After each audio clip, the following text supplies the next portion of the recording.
Hello everyone! This week's class is about the importance of becoming aware of the Equal Employment Opportunity Law and how human resources professionals can help with preventing discrimination and harassment in the workplace.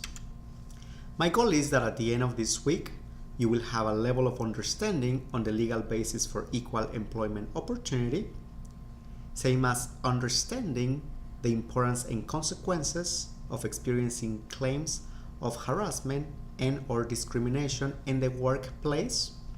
And also, you will be able to reflect and practice the learning by reviewing the attachments provided to you this week and by engaging with your classmates on the discussion board. Please ensure that before you continue watching this video, you have already read Chapter 2 of the textbook. If you haven't been able to do that, please pause here, take care of the reading, and then come back. Equal Employment Opportunity, or EEO, means that employment decisions must be made on the basis of job requirements and work qualifications. Unlawful discrimination occurs when those decisions are made on the basis of protected characteristics such as race, age, sex, disability, and any of the other characteristics of the worker listed on the screen, to mention some. Under federal, state, and local laws, employers are prohibited from considering those factors in making hiring and other employment decisions. Sadly, even if we have these regulations and laws in place, workers still may experience being victims of such unlawful discrimination, and we see it all the time in the news and social media. Pause for a moment and think of the last eventful claim that has made it to the news. Human resources professionals are responsible to avoid or minimize such type of issues. Employers have paid or continue to pay large amounts for violating EEO laws.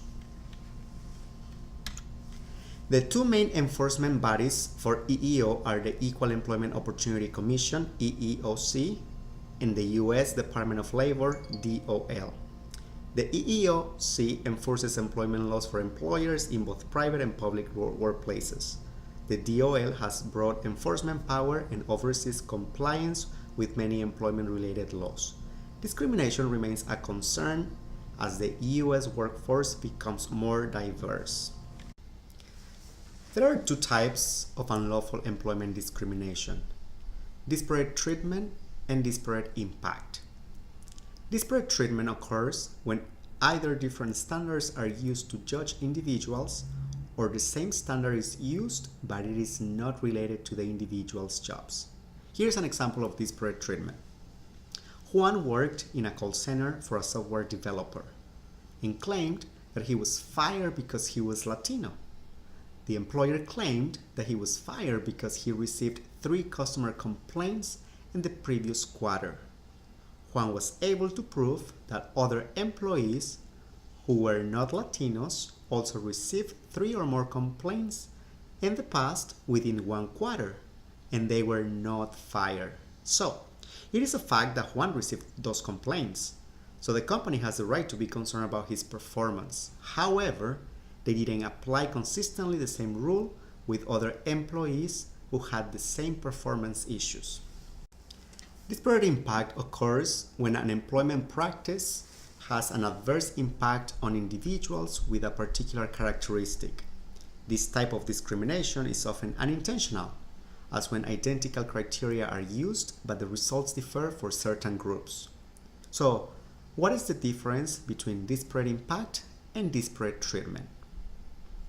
The main difference between disparate treatment and disparate impact is the intent of the employer. Disparate impact involves a policy which the employer may not have intended to be discriminatory, but which nonetheless affects some more negatively than others. Disparate treatment, on the other hand, involves action by the employer which is explicitly intended to discriminate against someone. An example of disparate impact can be found in a lawsuit that was filed in 1970. Here, the Supreme Court heard a case involving Willie Griggs, a man who initially filed a class action lawsuit on behalf of himself and several of his fellow black employees who were all employed by Duke Power Company. Take a moment to Google this case and become familiar with this clear example of disparate impact. Also, take the time to review the equal opportunity concepts from the textbook located in pages 29 and 30. When you are done, click on video 2 to continue.